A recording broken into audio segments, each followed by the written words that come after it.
بەناوی خوای گەورە سڵاوتان لەبێت بینەرانی بەڕێز و خۆشەویست کاردانەوەکان لەبارەی کودەتای 25 تەمووز لە تونس بەردەوامن و توێژەران و ناوەندە جیهانیەکان بە گەڕانەوەی دیکتاتۆریەت ناوی دەبن. لەو چوارچێوەشدا ڕۆژنامەی گاردانی بەریتانی باز لەوە دەکات کە ئەزموونی تونس سلماندی کە ڕژێمە عارەبەکان مامەڵە لەگەڵ ئۆپۆزیسیۆنی توندڕە و پەرگیردا دەکەن هاوکات باسیش لەوە دەکات ڕژێمە دیکتاتۆرەکان ناتوانن بە خۆسەپاندن کێشە ئابووری و سیاسی و کۆمەڵایەتیەکان چارەسەرکردن و بۆ ماوەیەکی کورت دەتوانن درێژە بە حکومڕانی تێکەدام بدەن بۆی خۆ سەپاندنەوە. لە بەرنامەی ئەمڕۆ بە دیاریکراوی قسە لەسەرەوە دەکەین دوای چەند ڕۆژێک لە کودەتای تونس ئێستا لە تونس چی ڕوودەدات و لێکەوتەکانی ئەو کودەتایە لەسەر جیهانی عەرەبی و ڕەوتە ئیسلامیەکانیش چی دەوێت. لەگەڵ مامێ.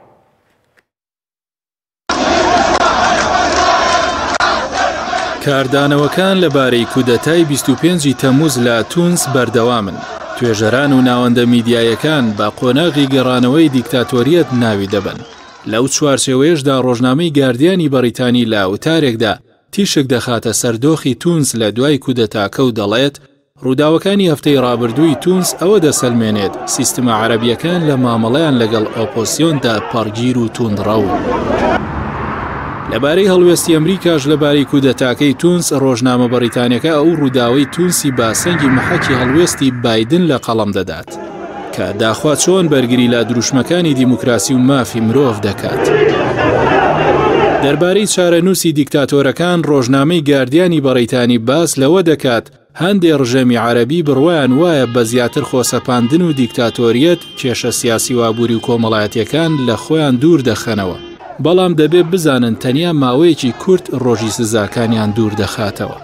لەلایەکی دیکەوە توێژەرێکی کورد لە فەڕەنسا سەرۆکۆماری تونس بە هەڕەشە بۆ سەر کۆمەڵگەی تونس وەسف دەکات. دکتۆر عادل باخەوان لێکۆڵەر و مامۆستای زانکۆ لە فەڕەنسا لەبارەی ئەو نامە و پرسیارانی لەبارەی دۆخی تونسەوە ئاراستەی کراوە بابەتێکی لە ژێرناوی بۆ ئەلمانیەکان پشت لە دیموکراسی و پشتیوانی لە کودەتا دەکەن نووسیوە و دەڵێت جیاوازی کێوتۆ لە نێوان دۆناڵد ترامپی ئەمریکی و جایر بولسوناروی بەرازیلی و مارین لۆپێنی فەڕەنسی و قەیس سەعیدی تونسیدا نییە و وەک یەک و لە یەک ئاسدا هەڕەشەن بەسەر کۆمەڵگاکانیانەوە. باخەوان لە خاڵێکی دیکەدا ئاماژەی بەوە داوە چۆن ئێستا نەهزە باجی بڕیارە هەڵەکەی دەدات کە پشتیوانی لە قەیس کرد ئەلمانیەکانیش لە داهاتوێکی نزیکدا باجی توندی پشتیوانی لەم کودەتایە دەدەن و باشترین بەڵگەش میسری ماریشاڵە. دکتۆر عادل باخەوانەوەش دەخاتە ڕوو ئەوەی لە ئێستادا و ئێرەدا بووە بە هەڕەشە بەسەر ئەم بنەمایانەوە سەرۆک کۆمارە نەک سەرۆکی پەرلەمان قەیس سەعیدە نەک ڕاشید غەنووشی و هەر پشتیوانیەک لە یەکەم دژی دووەم پشتیوانیە لە کودەتا و داپلۆسین دژی دیموکراسی و شەرعیەت. بۆیە دەبێت بە هەموو شێوەیەک سەرکۆنە بکرێت و کۆمەڵگە لە دەرەنجامە ترسناکەکانی ئاگادار بکرێتەوە. هاوکات لەگەڵ ئەنجامدانی کودەتا لە تونس سەیفولیسلام کوڕی دووەمی موعەممەر قەزافی دیکتاتۆری پێشووی لیبیا دەرکەوتووەتەوە و چاودێرانیش ئاماژە با گەڕانەوەی دیکتاتۆریەتی بۆ وڵاتی لیبیای هاوسنوور لەگەڵ تونس وەسفی دەکەن. سەیفولیسلام کوڕی دووەمی موعەممەر قەزافی دیکتاتۆری پێشووی لیبیا لە چاوپێکەوتنێکدا لەگەڵ ڕۆژنامەی نیویۆرک تایمز باز لەوە دەکات خۆی بۆ هەڵبژاردننی سەرۆکایەتی لیبیا کاندید دەکات. لە کاتێکدا وەک تاوانباری جەنگ لە دادگای لاهای نێودەوڵەتی داوا کراوە. لە دوای ساڵی 2011 شۆڕشی گەلانی عەرەبی لە تونس و میسر و لیبیا و جەزایر و سووریا و یەمەن و چەند وڵاتێکی دیکە دەستی پێکرد. ئامانج لەو شۆڕشە گەڕانەوەی دادپەروەری و لە ناوبردنی دیکتاتۆریەت بوو. بەڵام دوای 10 ساڵ لە بەهاری عەرەبی پاژماوەی ڕژێمە دیکتاتۆرەکان بە هاوکاری چەند وڵاتێکی عەرەبی و نێودەوڵەتی خەریکی لە ناوبردنی شۆڕشەکەن و دەیانەوێت دیکتاتۆرەکان لە بەرگێکی جیاوازدا بگەڕێنەوە.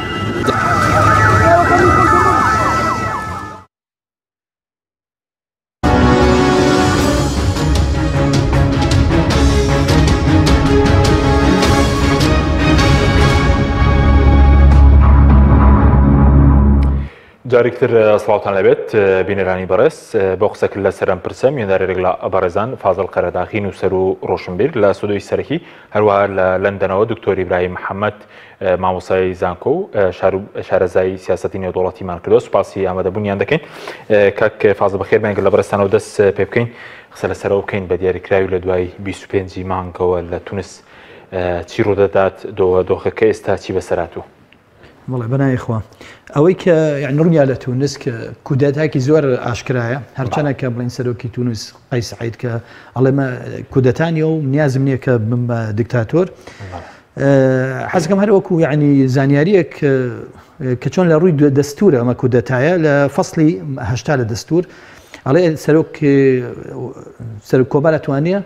ئەو ئیجراءاتانە بکە بە چەند مەرجێک ئەو یەکێکیان ئەوەیە کە پرس بکە بە سەرۆکی حکومەت پرس بکە بە سەرۆکی پەرلەمان هەروەها دادگای دەستوریش ئاگادار کاتەوە بۆ دادگای دەستوری وتینە ئەنەم نەمتوانی ئاگاداری بکەمەوە بۆ لەبەر ئەوەی هەر خۆی پێشتر هینی کرد ئیمزابەڵ هەر ئیمزاکردن لەسەر ئەوەی دادگای دەستوری هەر خۆی دوایە خست دیارمەدادگاکە دروست نەبووە بەڵێ دادگاکە دروست ئێستا نیە خۆی دوایە خست بڵێن چاودێران باسیەوەن کە دوای خست دومیشیان پرسکردن بە سەرۆکی پەرلەمان کە ڕاشدغان نووشیە ئەو ئینکاری کردوتی هەر درۆیەکی تەواوە پرسکردن بە سەرۆک وەزیران کە هشام مەشیشیە دەنگ و باس هەیە یعنیەکە لە سایتەکانی دڵ ئیسعای کە باسیە کە ئەڵێ بان کراوە لێ ئیهانە کراوە لێش داوە لیانەوە هەتەنان ئەفسەری مصری و لەگەڵ ئیماراتی لێ بۆ لەگەڵ سەرۆکە هەڕەشەی لێکراوە تا ئێستاش تەبعاً هەر هەندی قسەی کردو توێتی ئەوە من ئیستیقالم کرد لە بەر بەرژەوەندی ئەو شتانە بەڵامی تر تا ئێستا دەنگی نییە نازانی ینی چی بەسەر هاتووە لەو سێ مەرجە هیچی دیارە جێبەجێ نەبووە کە ئەمە دیارە کودتایە کودتاکە زۆر خێرایانە دەستی پێ کردووە کە گوای بۆ ماوەی تەنها بۆ 30 ڕۆژە ئەو ئەجرئاتانە کرێەوە هەتا ئێستا یعنی وەکوڵێن پلانێکی نییە پلانێکی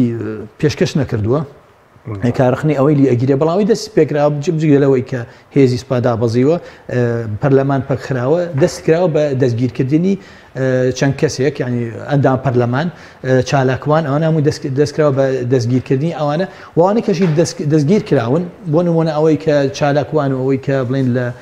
تۆڕە کۆمەڵەتەکان ئەنووس هەمووی خەڵکێکی ڕخنەگرن ئەوەنەشی کە ئەندام پەرلەمان و گیران خەڵکێکی ناسران بۆ خەڵکێکی پاکن و خەڵکێکی دژی گەندەڵین ئەمانە دەستگیرکارەوە نەک ئەوانەی کە بڵین کە متهمن بە گەندەڵی هەروەها یعنی کە بەتەمان لێکۆڵینەوە بکەن لە گەندەڵی بەحسام لەگەڵ نەهزە هەروەها لەگەڵ حزبی نداء تونس حزبی نداء تونس هەر لەگەڵ یەکەم ڕۆژ دژی کودەتاکا بوو بەڵام هەر عینە ڕۆژەر ئەو ڕۆژێکەوە وترا لێکۆڵینەوەی لەگەڵاکرێت بڵین بزودنەوەی نەهزە و کوتلەی قەلبی تونسی هەردووکیان لە دادگا دۆسییان بۆ بکرێت تونس بە عفونەک نداء تونس بەڵێ هەردووکیان دۆسییان بۆ بکرێتەوە بۆی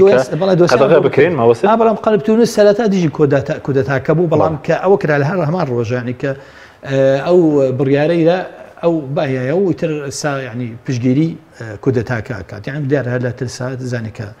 وەزعەکە چۆنە ئێستا دۆخەکەت چی لە مەسەر لە 25 مانگەوە کە کودەتاکە ئەنجام دراوە کۆمار ئەنجامی داوە ئێستا دۆخەکە بەرەوەیە کە ئاراستە نێودوڵەتەکانەوەیە کە ئەم کەسەکە بە دیکتاتۆر بڵین وەسف دەکرێت پاشەخشێ بکە یاخود بڕوات بۆ هەنگاوی دیکە ڕاستەکەی من ناتوانین پشت بەستین بە ینی لە دوانی هێزە نێودەوڵەتیەکان چونکە هەموو بێ هەڵوێستی خۆیان دەربە بڕن ینی کە ئەوان دژی ئەوە ناڵن دژێت ناڵێن کۆدتایە ئەوە نانوتەوە تەنات ئەمریکاش نەیوتوە ئینقلابە ئەوانە بەڵکوواڵێن ئێمە بە زووترین کات هەمویان ئەو قسەکەن بە زووترین کات هیتر ئەوە پرۆسی دیموکراسیوانە خۆی لێبێت و جا زۆر جار کە ئەوە وترێ ئەڵێ یعنی ئیشی خۆتان بکەن وڵێن ئیسلامەکان بگرن خەڵکین کەن و بەڵام با پەرلەمان بکەوێتەوە ئیشی تر هەتا ئەگەر پەرلەمانێکی کارتۆنی بێ ئەوە زۆر پشتی پێ نابەسێ بەڵام وەکو ناوچەیی بۆ نمونە سا تورکیا مەترسی هەیە یعنی ترسیە لەوە لیبیا کە نزیکی تونسە ترسیە تونس ئیمارات بیکا بە منکەیە لە دژی ئەوانی بڵێن حکومەتە شەرعیەکەی تونس ئەوە جەزائیریش بە هەمان شێوە وەکو بڵێن هەر حەزەرێکی هەرچەند لەم دوای یعنی وە بڵێ وەزیری دەروەی وەزەم جەزائیر وتی ئێمە پشگیری سەرۆک ئەەکەین زیاتر ئەوانە کاریگەریان هەیە ئەگینا وەکو باش مەترسەکەی بۆ تورکیا لیبیا کە بڵێن ئەو تورکیا دوورە لە ڕووی جوغرافیەوە لە تونس بەس مەترسەکەی چی لیبیا هاوسنوورە هیچ وابەستێ بە دەرکەوتنەوەی کوڕەکەی قەزافی لە چاوپەکەوتنێکی لەگەڵ نیویۆرک تایمزە کە باز دەکات داوای دەرکردنەکەی کوڕی قەزاف هەرچەنە خەڵک یعنی کاتێک کە حکوومەت هیچ شتێک ناکات یعنی هیچ ئەنجامێکی نابێت ئەتەوانێ بیرەکاتەوە لە دکتاتۆر کۆنەکەی بەڵام دەرکەوتنەکەی سەفەر ئێسلام دەرکەوتنێکی زۆر یعنی لە فلیم ئەچوو بە جلو و شێوە بەرگ و قسەکانی وای پیشانەیەەکە ئیتر ئەو ئیتر قائیدەوە ئەوشتانە بە شێوەیەک دەرکەوتووە کە تەسەورەکەم نەتوانێت قەناعەت بە لیبیەکان بکە مەترسی حکوومەتە شەرعیەکەی لیبیا ئەوەیە کە لەولاوە لە ڕۆژهەڵاتە ئەوە خەلیفە حەفتر هەیە کە ئیمارات و سعودی و مەسر پشگیریەکەن ئەمە لەولاشە ئەگەر تونس یعنی کودێتاکە خۆ دیارە دەستی سەرەکی ئیماراتە خۆ ئیمارات لاکەرەوە هەیە لەبارەوەی ئیمارات سعودیە میسر کەمانە هەمویان دژی یعنی حکوومەتی هەڵبژێرا دژی ئازادین دژی ئەوان چکامیان بڵین مصر خۆی بۆتە وڵاتێکی دیکتاتۆری و ئیمارات و سعودیش نە پەرلەمانیە نە بیرۆڕای دەربڕینی بیرۆڕای ئازاد وەشتانیان نیە هەموو ترسیان هەیە لە بەهاری عەربی لەبەر ئەوە ئاخر بڵین قەڵاکە بۆ بەهاری عەربی تونس بوو ئەمانە دەستیان هەبوو لە کودتاکە و بەتابەتی ئیمارەت ئەگەر تونس ببێتە بنکەیەک بۆ ئیمارەت ئەو مەترسیە بۆ حکوومەتە شەرعیەکە بەنسبەت تورکیاشەوە لەبەر ئەوەی بەرژەوەندی هەیە لە ناوچەکە لە دەریای ناوڕاست لەبەر ئەوە ینی هاتنی حکوومەتێک کە پشتیوانەکەی میسر بێ و سعودیە و ئیمارەت بێ بۆ ئەو زەرری هەر لەبەر ئەوەشیان تورکیا پەیوەندیەکانی خەریکە چاکاتەوە لەگەڵ مسر هەر لەبەر مەترسیەکانی لە ناوچەکە باشە سوپاس دەکەم دەگەڕێم وڵاتوەتر کاکتۆر سوپاس بۆ ئامادەبوونی بەڕێزشت دەمەوێت سەرنجی بەڕێش بزانم سەبارەت بەوەی کە بۆچی ڕێگەنەدرا لە تونس بڵین بەهاری عەربی بەردەوام بێت و ئێستا کۆسپولەمپەری بۆ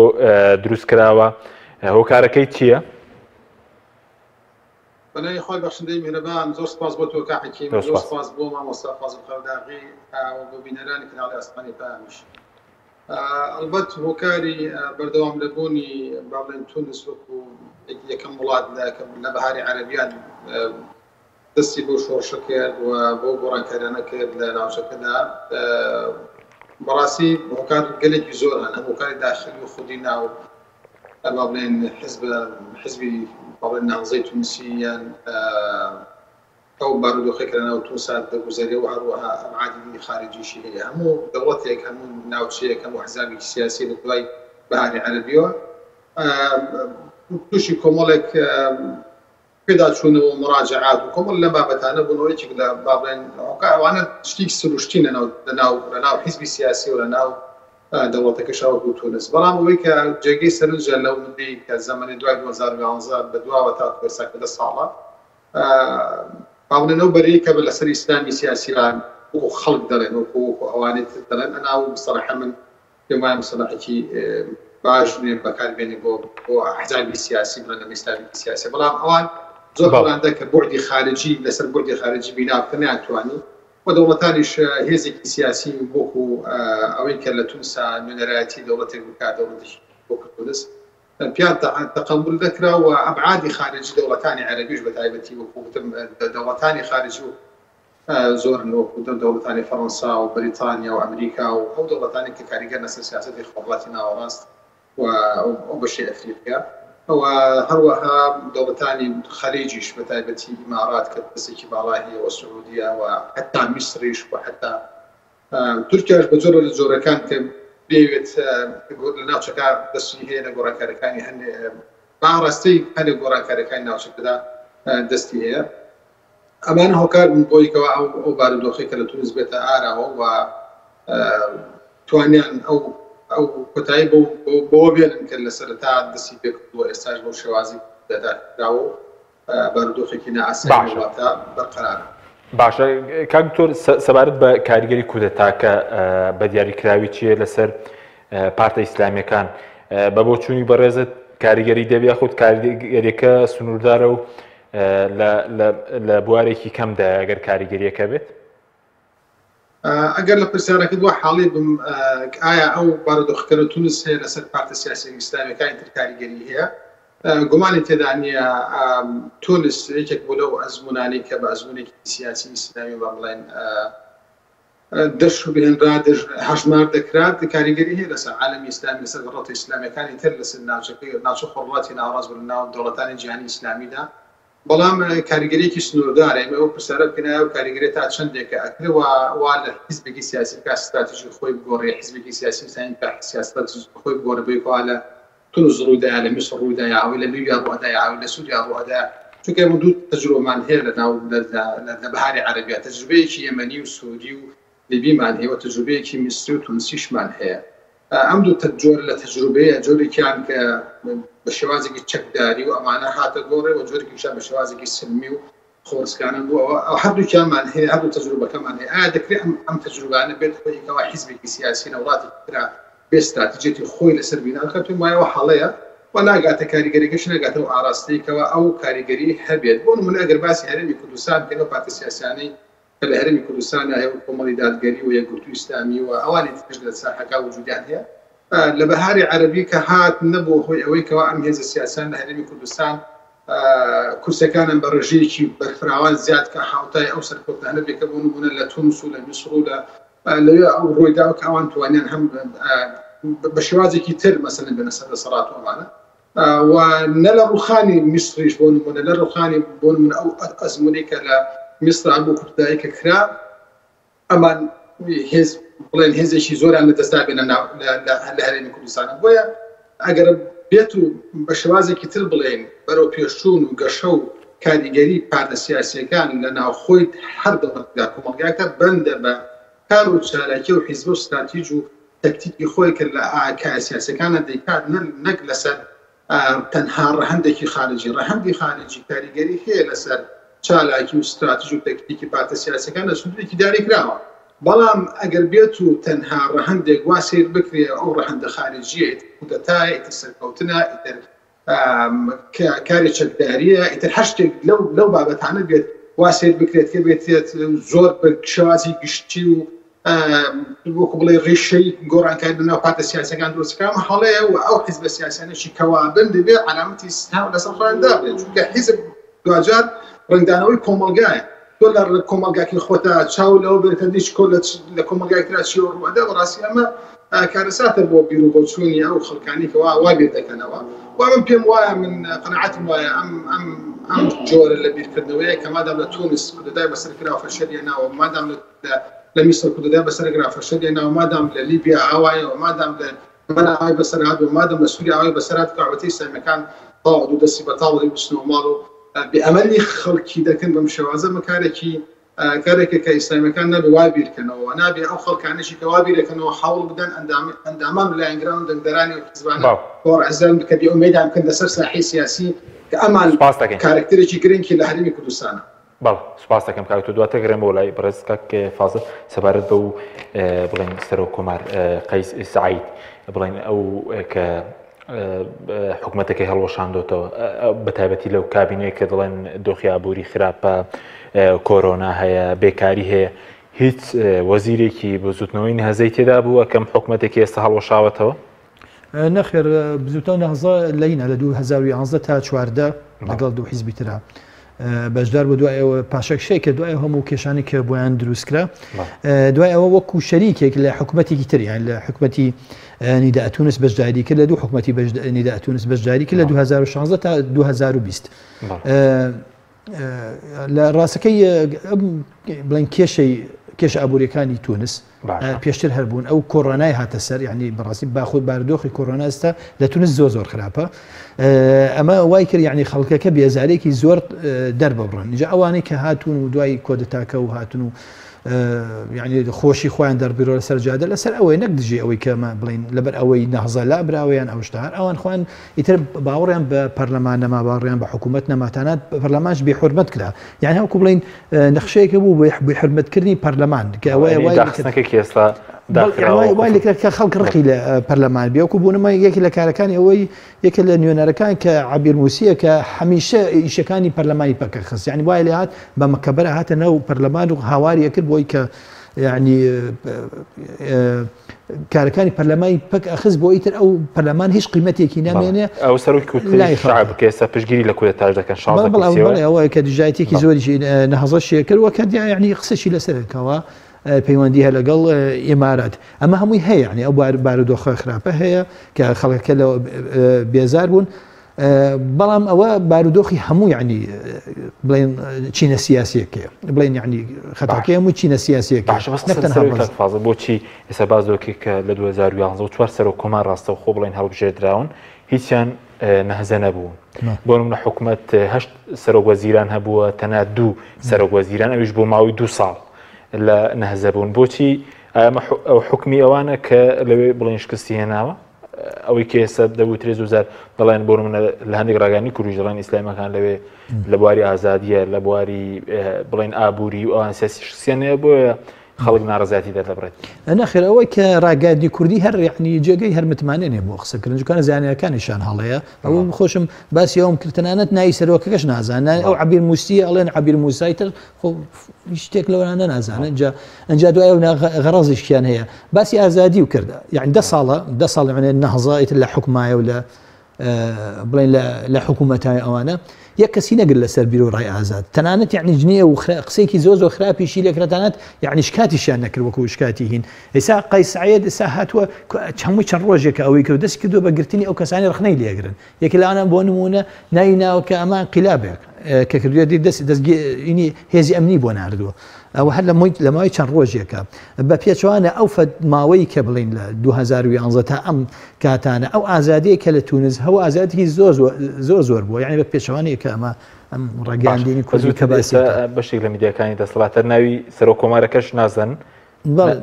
وڵی نازەوەی کە من بینیم یعنی خەڵک لە خۆیانەوە یعنی بەڵی خەڵکەڵێ هەڵەکە لە چی دەیە بڵێن بەڵێن ئاڵ مثلا قەیس سەعید یعنی ئەوەی عارهینەکان خوێنە خۆ نازان خۆ متابعیان نییە خۆ متابعەشیان نییە بەس ئەوەن هەر شتێکیان هەیە کە دیژی ئیسلامیەکان قسەمەکەی تر شتەکان ڕاست بیان هەڵەبیانێک بۆ نمونەیە لە کەسێک کە بە ناوی چاودێر بە یعنی هین بە ناوی شارەزا لە حیزبە ئیسلامیەکان بەڵێ باسی ئەوەکەن ئەڵێ ئیسلامیەکان لە مصر و لە تونس ئازادیان نەیابوو پێش ئەو ساڵی کە بۆ مرسی یەک ساڵ کە مرسی لە حکوما بوو لە مصر بە هەموو تاریخی مصر لە کاتی فرعونەکانە لە فرعونەکان و هەتا ئیستا ئەوە ئازادی بیرۆڕان نەبووە ڕاست ئەگەرێت با بڵین دەسەڵاتیان نەبوو ئازادی نەهێڵن بەڵام ئازادی هەبووە ئەوەی لە تونس بە هەمان شێو بۆ ماوەی 10 ساڵ بوو یعنی هێرشێکی زۆر گەورە بوو لەسەر نەخزە لەسەر سەرکردەکانی لەگەڵەوەشا بڵین ئازادێکی زۆریش هەبووە و تەنانەت یعنی شکاتیش بڵێن ناوە ڕاستەکەی سەرۆک کۆمارەتیەکان دێک میدیای کوردی نازان ناوەگەشی قەیس سەعید خۆی قەیس سەعیدە ئەوە ناڵێ مەسەن قەیس سەعیدە ئەڵێ عەبیر خۆی عەبیر موسی ئەڵێ عەبیر موسی یعنی ناوکانش نازانن بەس ئەو ڕخنە شێر لە بۆ نمونە بستنەوەی نەهزە دەڵێن ئەوان لەگەڵەوە دانەبوونە کە بۆ نمونە سەرکردەکانی ڕژێمی پێشوو نزیک لە زەین العابیدین بن عەلی لە کاری سیاسی قەدەغا بکرێن ئەمە هەڵە نەبوو ینی ئەم نەرمینوانە زۆرش کە هەبوو ئێستا ئەوان لەگەڵەوە دانەبوون کە بۆ نمونە کاری سیاسیان لە قەدەغا بکرێت لەگەڵیان نەبوون لەگەڵەوە دانەبوون لە قەدەغا هەر ئەم یان بۆ نمونە لە خولی دۆمە دەنگیان بەو سەرۆک کۆمارەدا کە ئێستا کودەتای بەسەردا کردوون بەڵێ دەنگیان پێ نییە لە خولی دووەم لە ئێستا خۆیان پێشتر هین مصطفى المرزوقیان یعنی پێشگەر کابراایکی علمانیە بەڵام کابراایکی بەڕاستی یعنی کابراایکی وەکوڵین وجدان زینووە کەسێکی وجدان زینەوە دیموکرات خواسێکی ڕاستی و علمانیش خۆی بەناوی علمانیە و پشگیریان کرد بەڵام کە بۆ جاری تر کە ئەمون لەگەڵ قەیس سەعید بوو ئەوان وتیان ئێمە دەنگ بۆ کەسیان ناین بەڵام یعنی بڵین ئەندامەکانیان سەرپش کرد بەڵام بەشی زۆری نەهزە دەنگیان بۆ مصطفى مەرزوقیە نەک بۆ قەیس سەعید ئەمە سەبارەت پرسیارەکەی تریش لەسەر قەدەغەکردن و ئەوانەی کە ئەو ڕخنەیە لەسەر هەیە یعنی کە ڕخنەیە کە بۆ یعنی ئەوە نەرم بوون ئێستا ڕخنەیەکی گەورە لە ئەوانەی کە دژی کودتاکەن ئەوانەی دژی دیکتاتۆریەتن دژی ئەم کابرای کە ئێستا هاتووە ڕخنەیەکی گەورە کە لە هەمەڵزەگەڵن زیاد لە پێویست نەرمن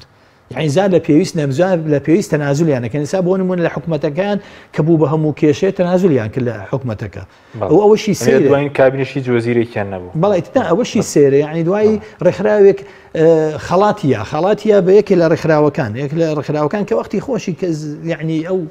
بڵێن هەڵوێ ئەزە لەم کودتایش هەڵوێستێکی وای نییە کە بڵێ ئەمە کودتایانە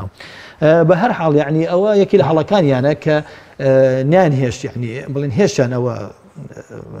کەسەکانی ڕژێمە کۆنەکە کە بێنەوە سەر ئیشەکەیەک لانەوە عەبیر موسیە یعنی کە هێشتیان و کە ئاوا بۆ شێوەیە کارەکانی پەرلەمانی پەخست بۆ ئیتر بەتەواتی ئەو پەرلەمانە بێحورمەت بێ و هیچ خەڵکەکە یعنی حەزکە هەڵوەشێتەوە. سپاس دەکەم کاک دکتۆر سەبارەت بۆی کە بەڕێز وتت ئەو بەڵێن کودەتایە کاریگەریەکی سنوورداری دەبێت بەڵام هەندێک بڵێن چاودێر بێ هیواییەک وە بە شکستی ئیسلامیەکان ناوی دەبن ئەوەی کە بڵێن هەیە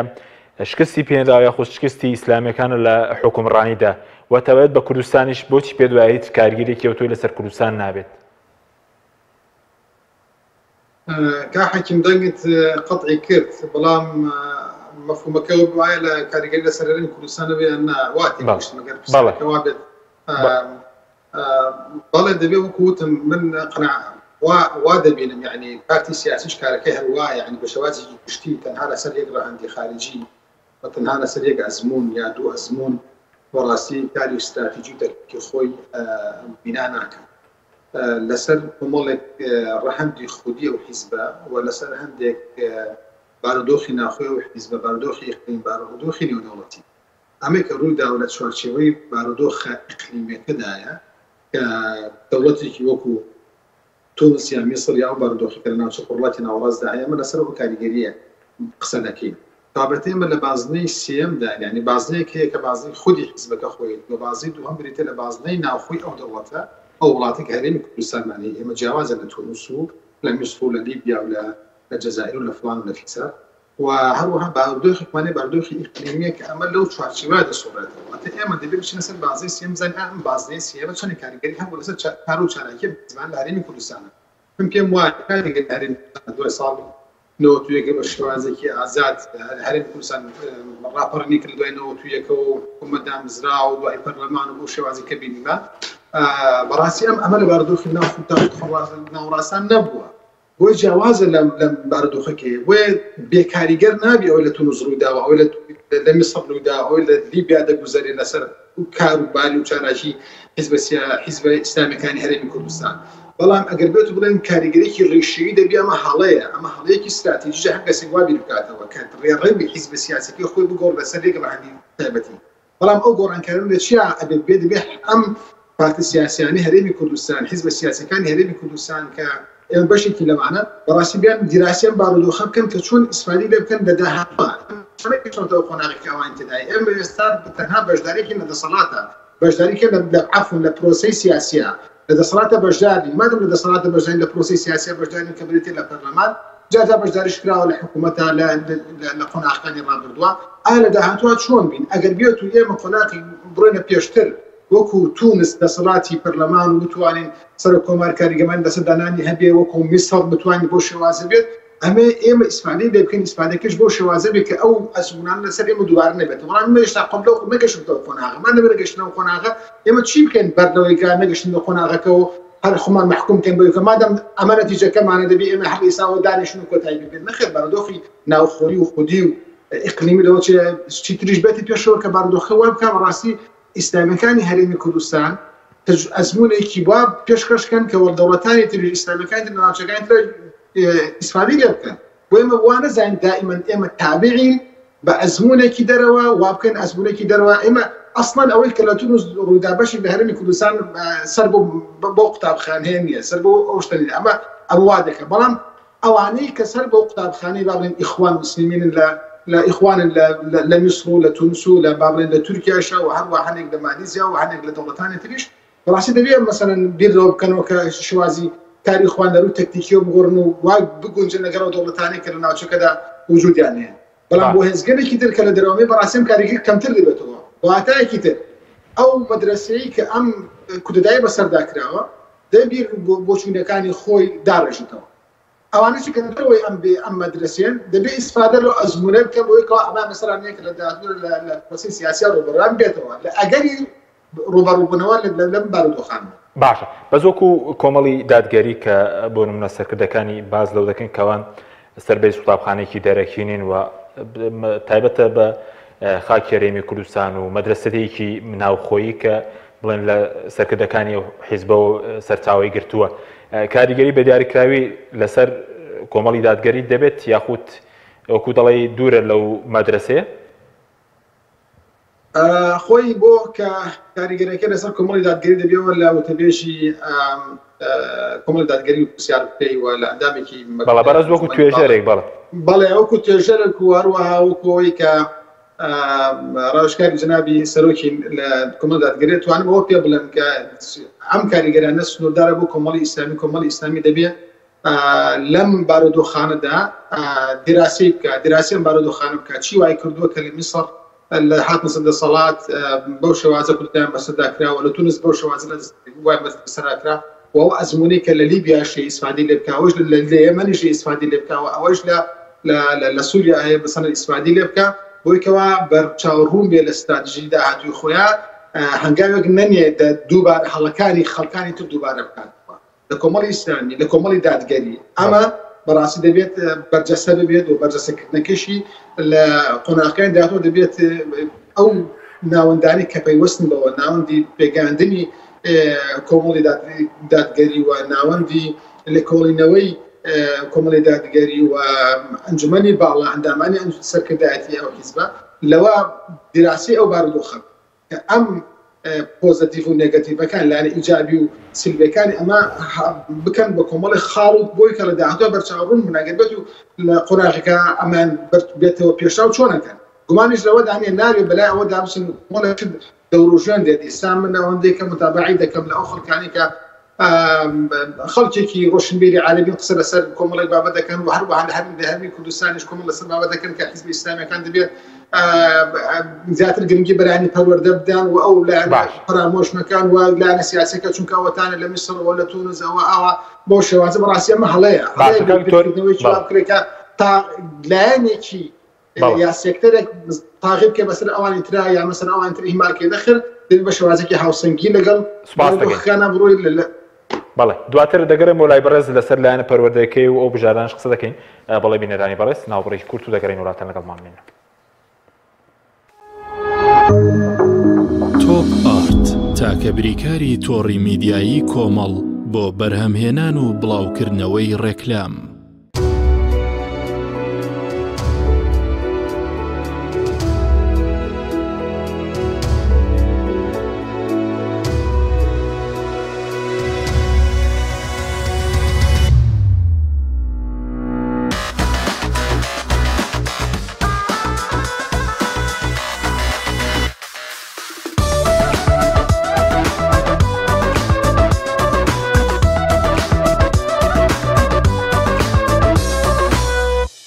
کۆمپانیای بەرەوبووی کشتتوکاڵی ڕۆژین تاک یەکێک لە خواردنەکانی سفرەی کوردی برنجی ڕووبهەنارە خواردنێکی زۆر بەچێژ و بەتامە چەندی لێ بخۆی لی تێر ناخۆی برنجی ڕۆبەنار زۆر خۆشە خۆشترە بێت ئەگەر برنجەکەی برنجی مەحموود بێت برنجی مەحموود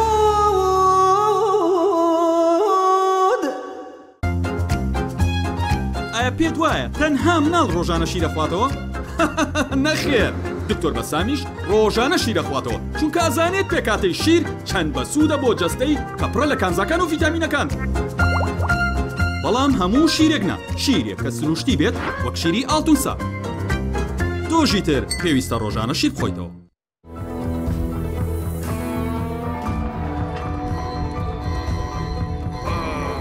تۆ چێکی لەسەر مەسارەیە؟ تشتی یەکەم کەوتە خوارەوە بە گرندایزەریش چاک نابێت. زۆر ئاسانە. من باشترین کەرەسم پێ بۆ چاکردنەوە.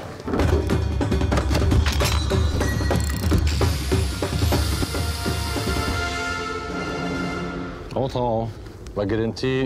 100 ساڵی ڕووناکی بڕۆ بەکاری بێت. ڕێک ئەمبەی بۆ شوێنی ئەم کەرەسانە. وەرە لەگەڵم. ئەم کەرەسانەی بینی 25 ساڵ زیاتر لە خەڵک بەکارهێنێ. ئێمەی بوونەوەری ئاسمانی کەرەسەی وامان نییە. ئەری ئەم شوێنە هەموو پێدەویستیەکی باشیان هەیە. ئەمە وێناوەکەیم پێ بڵێ. ئێستا پێتەڵم. بە خەدەماتە. ئەم ڕاندە ناوی تەلانە. 29 ساڵە ڕازگۆیی و کوالیتی باش ئیشی خۆمان. ئەوە تەواوە. کۆمپانیای تەلان بوو بە هەڵبژاردەی هەمیشەیی. بەدڵنیاییەوە. ئەمە قسێکی جوانە. دەتبینمەوە کاک تەلان. ئێستا لە کۆمپانیای تەلان سەرجەم کەرەستەکانی بیناسازی بە باشترین کواڵەتی و گونجاوترین نرخ بەردەست. کۆمپانیای تەلان هەم لە زەوی و هەم لە ئاسمان.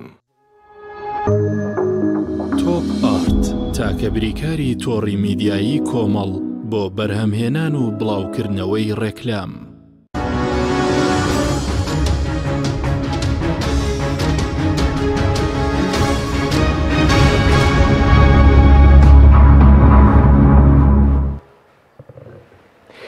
جارێکتر سڵاوتان لەبێت بینەرانی بەڕێز کافاز سەبارەت بە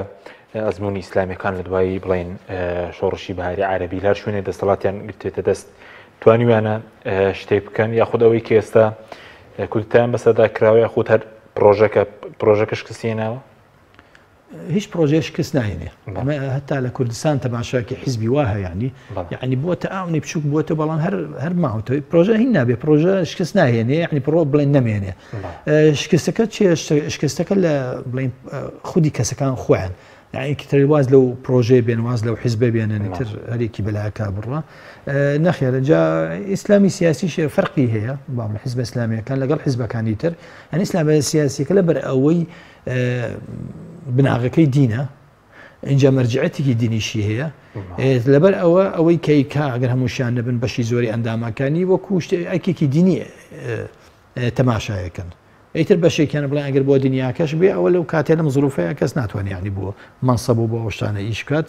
لەبەر ئەوەی کە شتێکیش وەکو بەبوون وەسات و سەری تالیبان کە 20 ساڵی کامل شەڕی کرد 20 ساڵ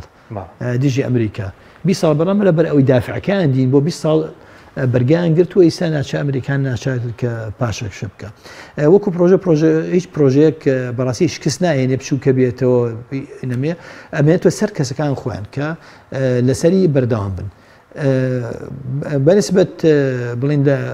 گورجێکی گەورە بەرئیخوان کەوت لە میسر لە تونیسیش ئێستاش یعنی دیار نییە بارودۆخەکە بەرەو کیوارڕات ئەو کاتەی پرۆژەکان ئەشکێ کە خۆیان لە بینی خۆیانە یعنی بێتە ناکۆکینە و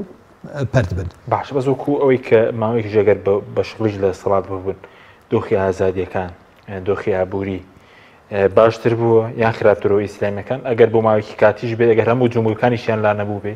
بەڵێ ئێستا ئیخوان لە بڵین بۆ ماوەی ساڵە لە حکوم بوون وەکو سەرۆک و بەشێکی زۆری ئەندام پەرلەمانیش لێ بوون بەڵێ ئیتر بڵێ ئازادی زۆر بۆ ئیتر ئەگە هەتا بشڵێ یعنی دەسەڵات هێنا بۆ کە خەڵک بگرن گرنگ ئەوەی ئازادی بۆ لەو ساڵە وەکوم لە پێتڵ لە سەردەمی فرعونەکانە حتا ئەم کاتێ ئەم ڕۆژە تەنها یەک ساڵی هەبووە یعنی مصر یەک سال بەو دەرەجە ئازادی بوو لە کاتی پاشایش ئازادی هەبووە بەڵام تەنانەت وەکو ئەمەی ئەو ساڵی حکمی ئیخوان نەبووە ئەو ئازادیە شوای کردووە کە نارەکانیان بەو شێوە یعنی تەشیریان پێ بکۆ ئیعلامیانە ئیعلامێکی کامل لە مصر دژی ئەوان ئیشێکە دژی مرسی ئیشێکە اینجا بارودۆخە ئابووریەکە بۆ نمونە یعنی ئەزمەیەک دروست بوو لە غازی ماڵان ئەزمەیە دروست بوو کردیان کەناڵەکان کردیان بە ینی دەستکەوتێکی زۆر گەورە دژی ئیخوان و دژی مرسی ئەوانە کە مرسیش نەما دەکەت چەند قاتی بەرز بووە یعنی ئەزمەکە دروست بوو نرخەکەشی چەند قات بڵێن دەقاتە چەندێکە ئەو بەرز بووە بارودۆخە ئابوورەکە ئێستا زۆر خراپتر لەو ساڵی کە لە ئیخوان حکمیانە کرد تونیسیش بە هەمان شێوە تونس خۆ نەهزار حاکم یعنی مطلق نەبوو لێوە و پاشماوەی نظامەکە هەر هەبووە و تونیسیش بڵێن نەهزەش نێتوانین بە هەندێک بڕیاری جەری بات سەبارەت بووی کە بەردەوام لە سەرکوتکردنی تەوژمە ئیسلامیەکان باسی ئیمارات و سعودی ئەوانە دەکرێت بە دەرکرای ئەوان چیان دەوێت لە ڕەوتە ئیسلامیەکان یاخود ئەو تەداخولیان بۆ چیە لەو وڵاتانە سعودی وەختی خۆی یعنی بڵین بینی باش لەگەڵ حیزب ئیسلامیەکان دوای بینەکەی تێکچوو لەبەر هەندێک هۆکارە ئەوە تەرشێکی لاوانەوانی کە ڕووداوەکانی ئەوەی کە قاعدە ئەوانە ئیمارات هەر خۆی سیاسەتی بە تایبەتی یعنی بڵین ئەماری ئەبوظەبی و بە تەحدیدیش بن زاید کە یعنی وەکو بڵین کردوێتی بە پرۆژەی خۆی کە دژایەتی ئیسلامیەکان بکات ئەمە لەلایەکی تریشەوە ئیسلامیەکان تەنها بەشێکی پرۆژەی ئیمارات و سعودیە تەنها بەشێکی بەشە ئەساسیەکە بریتە لە بەهاری عەرەبی چونکە بەهاری عەرەبی کە یعنی ئەو حاکمانەی ڕووخان بڵێن حکومەتێکی ئازادی هێنا بەرلەمان و هەڵبژاردنەوەن ئەوان لێ نییانە ئەو شتانیان نییە ئەوان ئەبن بە نمونە بۆ گەلانی خۆشیان ئەوان ئەیانێ ئەو نظامانەیە کە بن نظامێکی دیکتاتۆری بە سەرکوتکەر بن ئەگەر پەرلەمانی شەبێ هەڵبژاردن شەبێ شتێکی کارتوەنی بێ هەر ئەوەنە تەنها بۆ ڕووکەش بێ ئیشی یعنی ئەگەر ئیخوان نەبووە نەهزەش نەبووە هیچ لەمانە نەبووە ئیمارات و سعودیە دژایەتی ئەو نظامانیان هەرە کرد لەبەر ئەوەی پرۆژەی سەرێکیە دژی بەهاری عەرەبە دژی بڵین ئازادیە و دیموکراسی و هەموو ئەو شتانەی کە ئەوان خۆیان نیانە اینجا شتێکی تش یاریکەرێکیش هەیە لەو بینە کە ئیسرائیلە ئیسرائیل کە ئەوترێ یعنی تاکە دیموکراسیە لە ناوچەکە بەڵام ڕاستی دوژمنی دیموکراسی لە جیهانی عەربی ئیسرائیلە چونکە ئیسرائیل ئەزانێ ئەگەر نظامێکی بەڕاستی ئازاد هەبێ گەلەکان خۆیان دژی پەیوەندی لەگەڵ ئیسرائیلە تەنها حکوومەتەکانن ئەوان پێویستیان بە دیکتاتۆرە بە زۆر ئەو پەیوەندیە لەگەڵ ئیسرائیلە بسەپێنە هەر بۆیە بینی سێرەکەی ئیمارات پەیوەندی کرد لەگەڵ ئیسرائیل بەحرین کردی سعودیش ئیتر ئاوە جێربەژێر و ئەوانە و بەتەمای هەنی ئەگەر لە دووە ڕۆژە ئەوەش پێ ئەوە بەڵام بڵین لە وڵاتێکی وەکو تونسە یعنی ئەو شتە جێگەی قبول نییە یعنی تەنانەت لەبەر ئەوەی گەل وەکو گەل یعنی وەکو گەلەکە خۆی دژی ئەوەیە قەیس عەید هەر لە سەرەتاوە وت ئەیوت تەطبیعکردن یعنی ئاساییکردنی پەیوەندی لەگەڵ ئیسرائیل ئەڵێ ئەیوت خیانەتە ئەوە بۆ لەبەر ئەوەی کە وەکو خەڵکەکە قسەیە کرد لە هەر شوێنێک يعني ئازادی هەبێ خەڵکەکە لە دژی خۆی خەڵکەکە بە عام دژی ئیسرائیل بەس بە کورتی سەبارەت بۆی کە خەوڵان بۆچی ئێستا پێشتر ڕەنگە ڕۆژهەڵاتی ناوەڕاست و وڵاتە سوبانشکان لانکە حەزارەت و پێشکەوتن بەس ئێستا بۆ بوونە مەڵگەی دیکتاتۆر و هەژاری و بێکاری و سەرکوتکردن و لەبەر ئەوەی خۆی شوێنەکەن استراتیژیە يعني وەکو جوغرافی شوێنێکی استراتیژیە دووهەمیشیان ئیسرائیل لەو بەیانە هەیە بزانە چی مەترسی هەیە بۆ ئیسرائیل ئەو نشتر ئەو وڵاتانە ئەوەی کە پشگیری ئیسرائیل و ئیسرائیل خۆی لێن ئیتر شەر ئەرجنی ئیسلامیەکانیش بێ هەر شتێ بە کە يعني بڵێن دژ بە بەرژەوەندەکانی ئیسرائیل مەترسی بن بۆ ئیسرائیلە بڵێن لە قەراغەکانی جیهانی ئیسلامی ئەکرێ ئەزمون دروست بێ بەبێ ئەوەی یعنی محاربە ئەکرێ بەڵام بەو دەرەجێنەوەکو بڵێن مالیزیە یعنی کە مالیزیە ئەگەر چی بڵێن دەوڵەتی ئیسلامی نییە بەڵام تەوجهێکی ئیسلامی هەیە تەوجهێکی دینی هەیە بەڵام توانێتی گەشە بکە هەرچەنە ئەوش تووشی یعنی بەسبووی بۆ نمونە ئیسرائیل و هەتا ئەمریکانش بانگەشەی دموکراسی دەکەن بۆ خۆیان دەڵێن بە ئێمە دموکراسی بەس دیکتاتۆریان بۆ وڵاتەکانی تر دەوێت بەڵێ خۆی دموکراسی تەنها لە سنووری ئەو وڵاتەیە یعنی دموکراسی با بڵێن نظامێکی ڕێگەسپەرستانەیە یعنی گەکە بکرێت تەنها بۆ ئەو وڵاتەیە بەڵام ئەوان حسابەکەن لە هەر شوێنێکە دموکراسی هەبێ و زەرەر هەیە بێ بۆیان تەمان ئەو دژیە بن عادەتەن هەر خۆشی وایە یعنی هەر شوێنێ ئازادی با بڵێن ئازادی بیرۆڕ ئازادی خەڵک تعبیر لە خۆی کە دەنگ بۆ ئەو کەسانە با کە خۆی بێوێ لە هەر شوێنێ بێ ئەو خەڵکە دەنگ بۆ کەسێک نایەن کە ئەڵێ من پەیوەندی لەگەڵ ئیسرائیلەکەم ئافار لەسەر قسەش لە 1970ەوە میسر پەیوەندی لەگەڵ ئیسرائیل ئاسایی کردو پەیوەندی هەیە تا ئیستاش خەڵکی میسر دژی ئیسرائیلن يعني تا ئیستاش خەڵک دژی ئیسرائیل بەڵام حکوومەتەکان ئەویان کرد وەکو خەڵک دژی ئیسرائیل سپاسەکەم کاک دکتۆر بگەڕێمەوە لای بەڕێز سەبارەت بەوەی کە ئێستا لە سەروبەندیەوەی کە خۆشت بەڕێز داماژت پێ کرد ئەو کورەتایی کە کراوە ئێستا هەندێکیان دەڵێن ئیسلامیەکان بکشێنەوە لە پرۆسی سیاسی بڵێن بەیاختەنا بەلایانی پەروەردەیی بدەن بۆچنی بەڕێز لەو بارەیەوە چییە و ژادەکان چین بە کورتی بێ سپاس دەکەم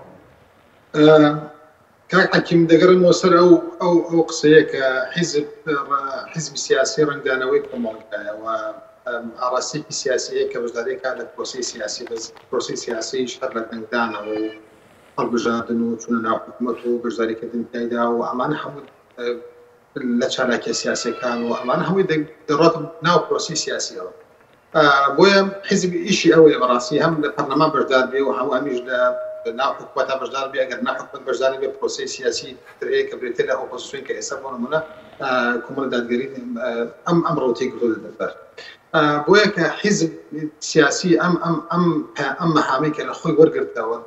بە حیزبی سیاسی نامێنێ و کاتە دەبێتە ڕەفراجی کۆمەڵگای مەدەنیێکی بۆ ڕەفراوەکانی تر لە بوارێ لەبوارەکانە ئیشەکات و دەبێتە پەردی پەیوەندی لە نێوان دەسەڵات و حکوومەت و هاوڵاتیاندا و ئەمە پەرەپێدا لەم بوارەوەتە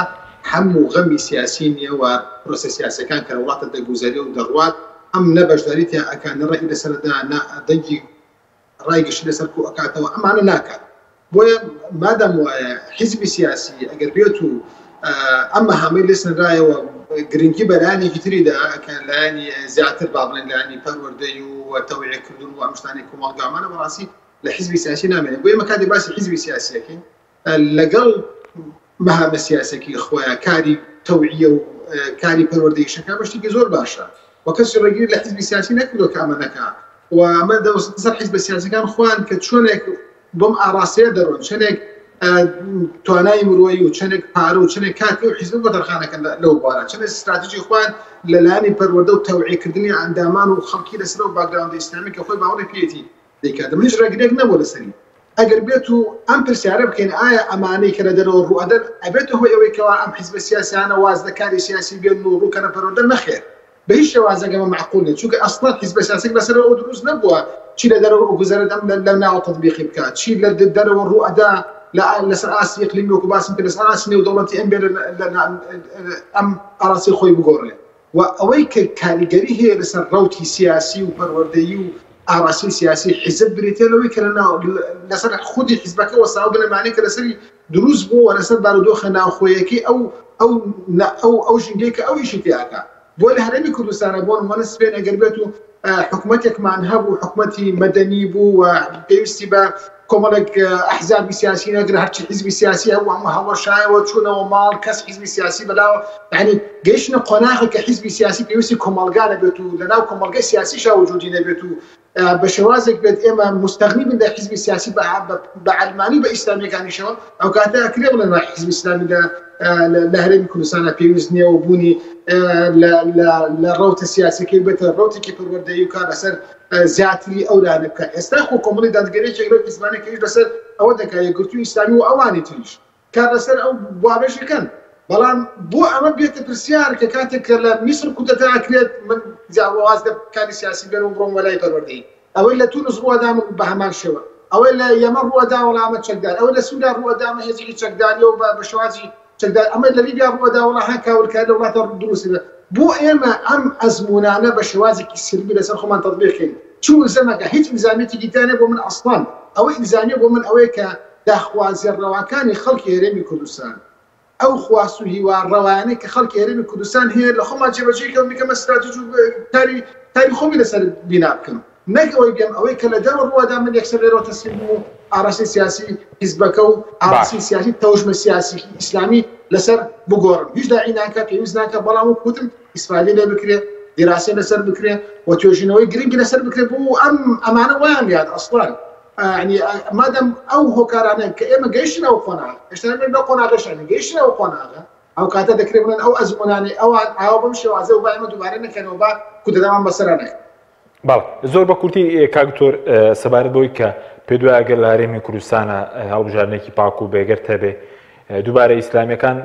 لە یەکێتی و پارتی زیاتر بێنن کەمتر نایێنێ بە کورتی بێ سوپاس دەکەم وەڵام باشترین بەڵگە زۆر جار دووبارەشمان کردوتەوە ئەوەیە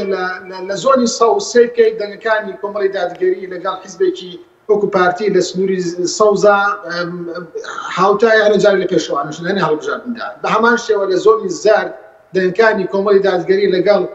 یەکێتی نیشتیمانی کوردستانە زۆر فەرقی نییە لەبەرەوە ئەمە چی ئەسەرمەنی ئەمە بەڵگە نەویستە یعنی سیرەکەی مادەم ئەو لێرە هێز و دەسەڵات و پارە و تەخشان و پەخشانکردنی هەیە وای کردووە گزی و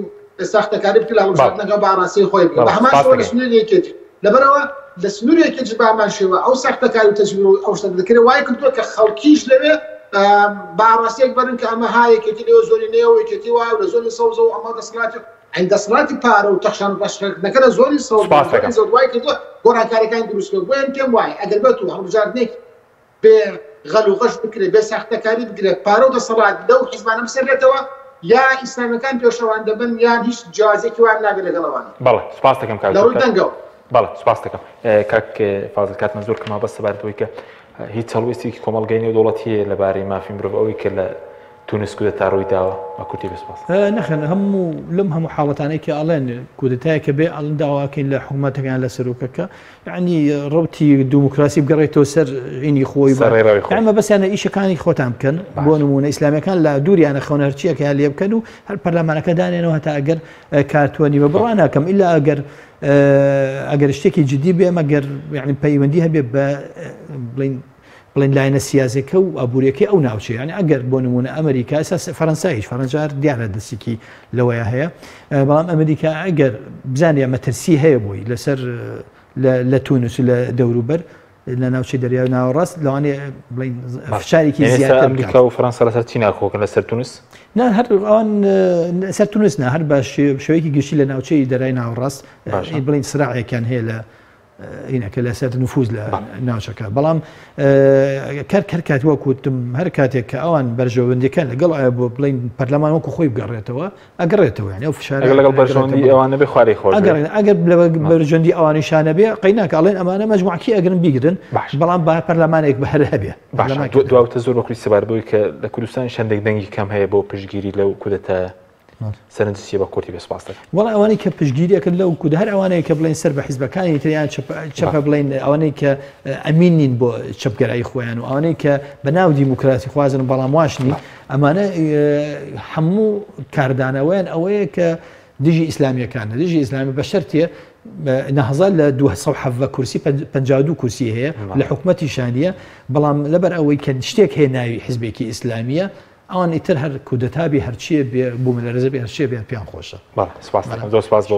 کاتکە فازڵ قەرەتاقین و سەر و ڕۆشنبی لە سەرۆی سەرەکی هەروە لە لەندەنەوە دکتۆری برای محەممەد مامۆسای زانکۆ سپاس بۆ بینەرانی بەڕێز سپاس بۆ هاوکارانم خواتان لەگەڵ.